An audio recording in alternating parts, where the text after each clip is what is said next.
வணக்கம். இது உங்க தமிழ் நாவல் அரசி சேனல். இந்த சேனலை நீங்க இன்னும் சப்ஸ்கிரைப் பண்ணலனா உடனே சப்ஸ்கிரைப் பண்ணுங்க. அப்படியே பக்கத்துல இருக்க பெல் பட்டனையும் அழுத்துங்க. கதை 9. வாழ்வா சாவா. விடம் கலந்த பாம்பின் மேல் நடம் பயின்ற நாதனே. திருச்சந்த விருத்தம். பள்ளி நாட்களில் நான் வீரசிம்மன் என்கிற நாடகத்தில் பெண் வேஷம் போட்டதையும் அப்போது என் வயசுக்காரர்களுக்கு ஓர் அரிஸ்டாட்டில் போல இருந்த வரதனை பற்றியும் ஸ்ரீரங்கத்து தேவதைகள் முதல் பாகத்தில் சொல்லியிருக்கிறேன். படித்தவர்களுக்கு ஞாபகம் இருக்கலாம். இந்த வரதன் வரதன் ஜிவி என்ற பெயரில் அரு ராமநாதனின் காதல் பத்திரிகையில் சலனம் என்ற ஒரு கதை எழுதியவன். இலக்கிய ஆர்வம் உள்ளவன். வீரசிம்மன் உட்பட பல நாடகங்களை எழுதி நடித்தவன். இவன் வேறு, பகுத்தறிவு பாசறை வரதராஜன் வேறு. இருவரையும் குழப்பிக்கொள்ளாதீர்கள். ஸ்ரீரங்கத்தில் ரங்கநாதன், ரங்கராஜன், வரதராஜன் போன்ற பெயர்கள் நிறைய வரும். தெருவில் நின்று கொண்டு வரது என்று கூப்பிட்டால் குறைந்தபட்சம் 4 பேர் திரும்பி பார்ப்பார்கள். வீரசிம்மன் நாடகத்தின் போதே வரதனுக்கு 35 வயது. வேலை ஏதும் அப்போதும் பார்த்ததில்லை. திண்ணையில் கால் மேல் கால் போட்டு உட்கார்ந்து கொண்டு கீழச்சித்திரை வீதியில் போவோர் வருவோரை விசாரித்து கொண்டிருப்பான். சின்ன பயல்களை பல வகை எர்ரண்டுகளுக்கு அனுப்புவான். அவர்களுக்கு லெமன் ஸ்பூன் ரேஸ், காய்ந்த ரொட்டியை யார் சீக்கிரம் கடித்து சாப்பிடுகிறார்கள் போன்ற பந்தயங்கள் வைப்பான். ராமனுடன் இவனுக்கு புகையிலை சிநேகிதம். நான் சிவில் ஏவியேஷனில் சேர்ந்து சென்னை மீனம்பாக்கத்தில் பொறுப்பேற்று கொண்டு பரீட்சை பாஸ் பண்ணி டெல்லிக்கு மாறி சப்தர்ஜங் விமான நிலையத்தில் டெக்னிக்கல் ஆஃபீஸராக வேலை பார்த்து கல்யாணமாகி அப்பா ரிட்டையர் ஆகி ஸ்ரீரங்கத்தில் செட்டில் ஆகி ஒரு முறை ஸ்ரீரங்கம் வந்தேன். நான் ஒரு எழுத்தாளனாவேன் என்று தெரிவதற்குள் பாட்டி 1955 பாபநாசத்தில் இறந்து போனாள். பாட்டி பரமபதத்தில் இந்த பிள்ளை என்ன செய்கிறானோ, எப்படி பிழைக்கிறானோ என்று கவலைப்பட்டு கொண்டிருப்பாள். பாட்டி ஐம் ஓகே என்று எஸ்எம்எஸ் அனுப்ப முடியவில்லை. என்ஜினியரான என் மாமனார் அப்போது திருச்சியில் போஸ்டிங் ஆகியிருந்தார். அதனால் என் 2 பிள்ளைகளும் ஸ்ரீரங்கத்தில்தான் பிறந்தார்கள். மனைவி பிரசவம் முடிந்து தாய் வீட்டில் இருந்தபோது குழந்தையும் பார்த்து விடலாம், அப்பாவுடனும் இருக்கலாம் என்று லீவு சேர்த்து கொண்டு ஸ்ரீரங்கம் வந்தேன். மறுபடி வரதனை ஏறத்தாழ 12 ஆண்டு இடைவெளிக்கு பின் ரங்கு கடையில் சந்தித்தேன். என்னடா டெல்லியெல்லாம் எப்படி இருக்கு? கல்யாணமாகி அதுக்குள்ள குட்டி போட்டுட்டியே, பேஷ் பேஷ். வரதன் மாறியிருந்தான். தலைமுடி நரைத்து போய் தொப்பை வந்து பொலிவிழந்திருந்தான். டயாபெட்டிஸாக இருக்கலாம். ஸ்ரீரங்கத்தில் ஒவ்வொரு பண்டிகைக்கும் அக்கார வடிசலும் அதிரசமும் குஞ்சாலாடும் சாப்பிட்டே பலருக்கு டயபெட்டிஸ். நீண்ட நாள் புகையிலை பழக்கம், பற்களில் வெளிப்பே தெரியவில்லை. இப்போதும் அரை மணிக்கு ஒரு தடவை கொப்பளித்து கொண்டிருந்தான். முன்பெல்லாம் வெள்ளி டம்ளர் கூஜா, இப்போது வெண்கலம். கொஞ்சம் இளைத்திருந்தான். கண்களில் மட்டும் பழைய பிரகாசம். எப்படி இருக்க வரதன்? வீரசிம்மன் டிராமாவெல்லாம் இன்னும் போட்டுட்டு இருக்கியா? ஓ, வருஷமா மார்கழி திருநாள் போது என் டிராமா இல்லாமையா இருப்பியா? பார்த்துட்டு போறியா? ஆக்ட் பண்ணுறியா? நான் அவசரமாக, வேண்டாம், நான் மெட்ராஸ் போயிட்டே இருக்கேன். நான் நடித்த முதல் நாடகம் ஒரு கெட்ட கனா போல் இப்பவும் நடு இரவில் திடீரென்று உடலெங்கும் வியர்வையுடன் என்னை எழுப்பும். வீரசிம்மன். வரதன் சிம்மாசனத்தில் உட்கார்ந்திருக்க படுதா ஓரத்தில் நின்று கொண்டு தோழி பெண்ணாக நான் விசிற, என் மேலாடை விலகி பெரிய கலாட்டாவானதும் ஒரு குடிகாரன் என்னை துரத்தினதும் இப்போது நினைத்தாலும் வயிற்றில் ஐஸ் கத்தி பாய்ச்சுகிறது. டிராமாவெல்லாம் சரி, ஜீவனத்துக்கு என்ன பண்ணிட்டு இருக்க? நிலத்திலிருந்து வருமானம் போராது, விளைச்சல் சரியா இல்லைன்னா தாத்தாச்சாரியார் தோப்புக்கு பக்கத்தில் ஃப்ளாட் போட்டு ப்ராப்பர்ட்டி டெவலப் பண்ணுறேன். கொள்ளிடம் பக்கத்தில் நொச்சியம் இந்த மாதிரி இடத்துலையும் பேசின்னு இருக்கேன். அர்பன் லேண்ட் சீலிங் வந்தப்புறம் அக்ரிகல்ச்சர் லேண்டை மாற்றுறதுக்கு லஞ்சம் கொடுக்க வேண்டியிருக்கு. ஃபிலிம் ஃபீல்ட்லேயும் வரப்போகிறேன். ஒரு படம் எடுக்கலாம்னு யோசிச்சுட்ருக்கேன். உன்கிட்ட நல்ல ஸ்டோரி இருக்கா? ஜெய்ய வச்சு விகடன் எல்லாம் எழுதுறியாமே? சும்மா பொழுதுபோக்குக்கு. இப்போ டிஸ்ட்ரிபியூஷன் பண்ணிட்டு இருக்கேன். அட, புது படத்தை எடுக்க மாட்டேன். ஒரு தடவை ஓடி கலைச்சதை செகண்ட் ரன் எடுத்து டூரிங் கொட்டாயில எல்லாம் பெட்டி மாற்றி ஓட்டுறது. அங்கங்கே போய் கலெக்ஷன் பண்ணுறதுக்கு காரியஸ்தை இருக்கான். வண்டி ஓடணுமோ இல்லையோ. பசங்கள்லாம் பையன் ஜமால படிக்கிறான், பொண்ணு எஸ்எஸ்எல்சி. அப்பப்போ கலை சேவை என்றான் ரங்கு. இந்த வருஷம் யார் வரா கேளு. இந்த வருஷம் வர மாதம் வாழ்வா சாவான்னு ஒரு சமூக நாடகம் போடுறேன். அதுக்கு தலைமை தாங்க சாவித்ரி வராங்க. சாவித்ரினா? நடிகை சாவித்ரி. நீ மிஸ்ஸி அம்மா பார்த்ததில்ல? பார்த்துருக்க. நிஜமாவா? என்னடா இவன் அம்பி, நீ ஆற்றுக்கு போய் மாமிக்கிட்ட சாவித்ரி எழுதின கடிதாசியை மாமா கேட்குறாருன்னு வாங்கிட்டு வா. சாவித்ரியா? என்னடா வாயை பொழக்கிறா? நிஜமாவே சாவித்ரியா? ரங்கு, சாவித்ரி என் அபிமான நடிகை. அருமையாக நடிப்பாங்க. இந்தியாவிலேயே பெஸ்ட்டு. தேவதாஸில் பார்வதியாக வருவா பாரு. ஓ, தேவதாஸ் பார்த்ததில்ல என்றான் வரதன். ரங்கு, ஏய் வரதா, என்னை ஒரு முறை இன்ட்ரடியூஸ் பண்ணிடுறா. ஒரு முறை கையை குளிக்கிறேன். ரத்னா ஸ்டுடியோவில் சொல்லி ஃபோட்டோ எடுத்துடலாம். மை காட், அது என்ன வாராயோ வெண்ணிலாவேன்னு பாடுவா பாரு. ஃபேஸில் ஒரு இன்னோசென்ஸ். இந்த வருஷம் ட்ராமாவுக்கு அத்தனை டிக்கெட்டும் புக் ஆகிடும். முதல் 2 வரிசையில் சோஃபா போட்டு டோனர் 50 ரூபா டிக்கெட்டு. மற்றதெல்லாம் பாரபட்சம் இல்லாமல் 10 ரூபா. லாஸ்ட் ரோ நின்றுட்டு பார்க்கணும், ஆனால் 5 ரூபா. எல்லாமே கொஞ்சம் விலை ஜாஸ்தியாக இருக்கே. காற்றுள்ள போதே தூத்திக்கணும் என்ன ரங்கு? ஆமாண்டா. இதற்குள் அந்த குட்டி பையன் அந்த கடிதத்தை கொண்டு வந்தான். கொண்டா என்று ரங்கனுடைய கண்ணாடியை இரவல் வாங்கி போட்டிக்கொண்டு படித்து காட்டினான். அந்த கடிதம் இங்கிலீஷில் இருந்தது.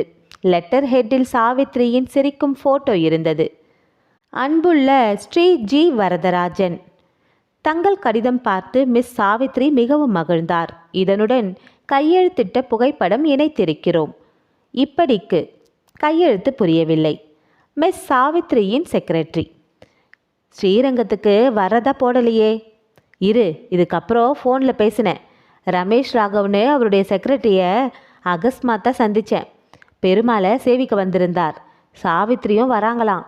அப்படியே நம்ம நாடகத்தையும் அட்டன் பண்ணிவிட்டு ராத்திரியே காரில் புறப்பட்டுற மாதிரி ஏற்பாடு பண்ணிடலாம்னார்.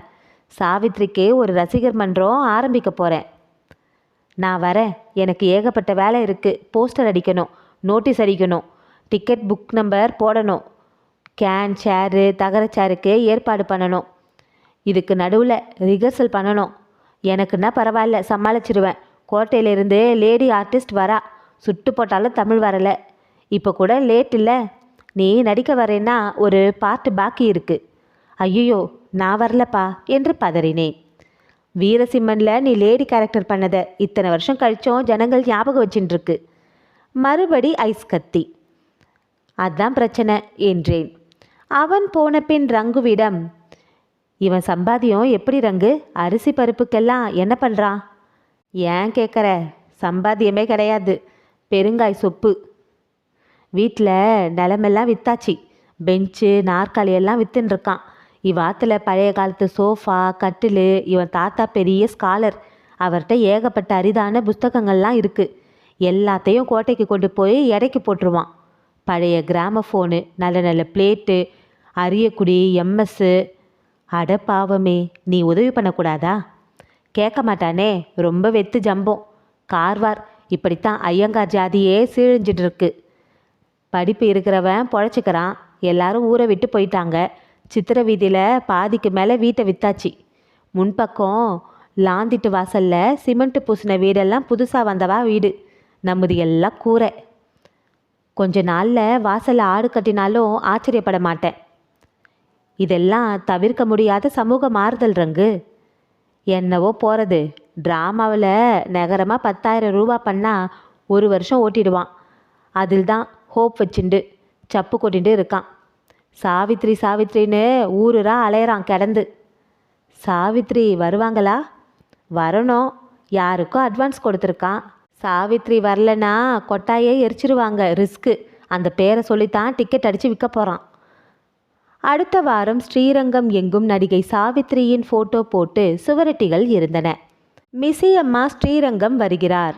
வாழ்வா சாவா நாடகத்துக்கு தலைமை தாங்கவும் ஸ்ரீரங்கம் சாவித்ரி ரசிகர் மன்றத்தை துவக்கி வைப்பதற்கும் டிக்கெட்டுக்கு முந்துங்கள். இவன் ஜி வரதராஜன், செயலர், ஸ்ரீரங்கம் சாவித்ரி ரசிகர் மன்றம். மொட்டை மாடியில் வாழ்வா சாவா ஒத்திகை நடந்து கொண்டிருந்தது. சேகர், இதுதான் உன் கடைசி முடிவென்றால் நான் கிணற்றில் விழுந்து உயிரிழப்பேன். கலங்காதே கண்மணி, என் வயிற்றில் வளரும் சிசுவினை மனதில் கொண்டு என்று கக்குண்டு பேசிக்கொண்டிருந்தான். வரதன் டைரக்ட் பண்ணி கொண்டு இருந்தான். இதில் நடிக்கும் பெரிய ஆபத்திலிருந்து தப்பித்தேன் என்று மனசுக்குள் மகிழ்ந்தேன். வாடா, எல்லா டிக்கெட்டும் விற்று போச்சு. எக்ஸ்ட்ரா டிக்கெட்டுக்கு ஏகப்பட்ட டிமாண்டு. இன்னும் 2 ரோ சேர் போடலாம்னா கந்தசாமி கடையில் மேற்கொண்டு சேர் இல்லை. கரூர் குளித்தலை போனால் கிடைக்குங்கிறா. ரொம்ப செலவு. சாவித்ரி கன்ஃபார்ம் பண்ணிட்டீங்களா? அதுதான் இப்போ பெரிய ப்ராப்ளம். கிணத்துல கல் போட்டாப்புல இருக்குது. சாவித்ரி வந்துருவாங்க. அவங்களுக்கு தந்தி அடிச்சிட்டு லெட்டரும் போட்டுட்டேன். மார்கழி மாத உற்சவத்துக்கு எப்படியும் வந்தே தீரணும். கல்லணையில் ஷூட்டிங் வேற இருக்கான். அதாவது நீ எங்ககிட்ட காட்டின ஃபேன் லெட்டரை தவிர சாவித்ரி கிட்டேருந்து வேற எதுவும் வரல? அப்படி இல்லைடா. அதுக்கப்புறம் 4 லெட்டர் போட ரமேஷ் ராகவுக்கு ஸ்ரீரங்கம் ப்ரோக்ராம் விவரத்தையும் சேர்த்து அனுப்பியிருக்கேன். பதில் வந்ததோ? வரலை. அப்படின்னா என்ன அர்த்தம்? சம்மதம்னுட்டு தானே? அது எப்படி வரதேன்? சம்மதம் இல்லைன்னு இத்தனை நாழி அடிச்சுட்டு புடச்சிட்டு லெட்டர் வந்திருக்கணும் இல்லையா? வந்திருக்கணும். வரலையே இது வரைக்கும்.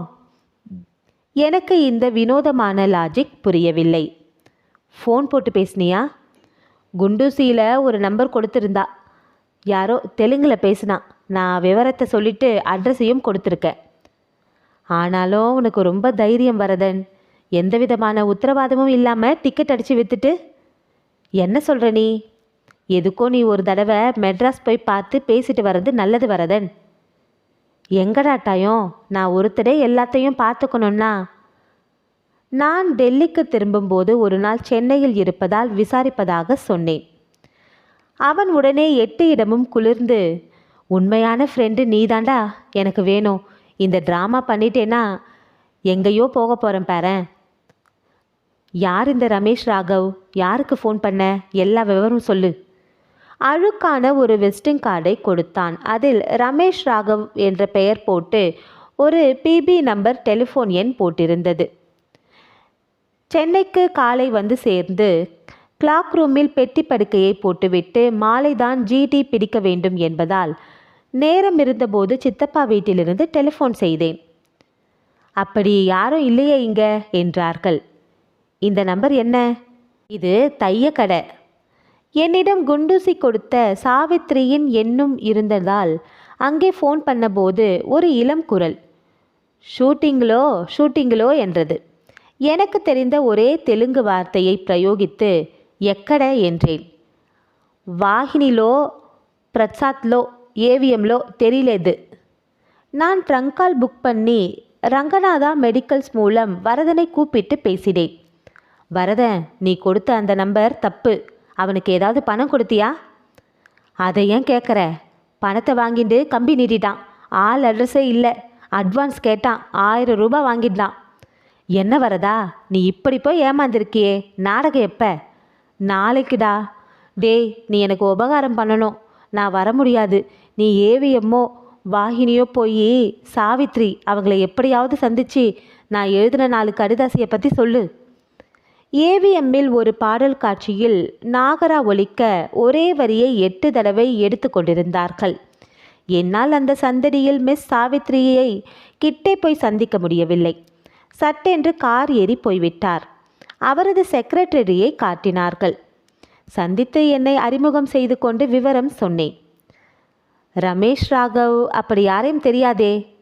ஓ எஸ், யாரோ ஒரு ஆள் வந்து ராகவனோ யாரோ டேட்ஸ் கேட்டார். இல்லை, அப்போ ஊட்டி ஷூட்டிங் போகிறோம், வருஷம் பூரா டேட்ஸ் இல்லைன்னு சொல்லிட்டேனே. சார், உங்களுக்கு ஒரு அட்வைஸ். அந்த ஆளை நம்பாதீங்க. எல்லார்கிட்டையும் சாவித்ரி டேட்ஸ் வாங்கி தரேன்னு பொய் சொல்லிக்கிட்டு திரியறார். பணம் கேட்டாரா? வரதனை ஃபோனில் பிடிக்க முடியவில்லை. தந்தி கொடுத்தேன். Stop all arrangements, Savitri not coming என்று. எனக்கு வரதன் அதை எப்படி சமாளிக்கப் போகிறான் என்று கவலையாக இருந்தது. டெல்லி திரும்பினவுடன் ஆஃபீஸில் காலிஃப்ரேஷனுக்காக அகர்தாலா போக சொன்னார்கள். போய் வந்து 1.5 மாதம் கழித்து திருச்சி விவோரை காலிப்ரேட் பண்ண சந்தர்ப்பம் வந்தபோது கிடைத்த அவகாசத்தில் ஸ்ரீரங்கம் சென்றேன். ரங்கு, வரதனுடைய வாழ்வாசாவா என்னாச்சு? ஏன் கேட்குற? அமோகமாக நடந்தது. சாவித்ரி வந்தாங்களா? வந்தாங்களா? எப்படி? திருச்சியிலேருந்து சாவித்ரி மாதிரி இருக்கிற ஒரு நடிகையை அழைச்சிட்டு வந்துட்டான். கடைசி நிமிஷத்துக்கு அது பொலந்து கட்டிடுத்து. மிமிக்ரி மாதிரி சாவித்ரியே மாதிரி பேசி காட்டினான். முன்வரிசையில் இருந்தவாக்கிட்ட சினிமா நட்சத்திரம் எல்லாம் நேரில் பார்க்குறதுக்கும் மேக்கப்போட சினிமாவில் பார்க்குறதுக்கும் வேறு மாதிரி இருப்பான்னு சமாதானம் சொல்லிட்டு லைட்டை அடித்தே சமாளிச்சிட்டான். இன்னும் 3/4 பேருக்கு வந்தது நெஜ சாவித்ரி இல்லைன்னே தெரியாது. அப்போது வரதன் வந்து உட்கார்ந்தான். என்னப்பா, எப்படி இருக்க? டெல்லியெல்லாம் எப்படி இருக்கு? வாழ்வாசாவா நன்னா போச்சாமே. அமோகம் போ. அடுத்தது சிவாஜி சாரை கூப்பிடலான்னு இருக்கேன் என்றான் வரதன். சிறுகதை நிறைவுற்றது. நன்றி. இந்த ஆடியோ உங்களுக்கு பிடிச்சிருந்தா லைக் பண்ணுங்கள், ஷேர் பண்ணுங்கள், உங்களுடைய கருத்துக்களை கமெண்ட் பண்ணுங்கள். தமிழ் நாவல் அரசு சேனலை மறக்காமல் சப்ஸ்கிரைப் பண்ணுங்கள். நன்றி, வணக்கம்.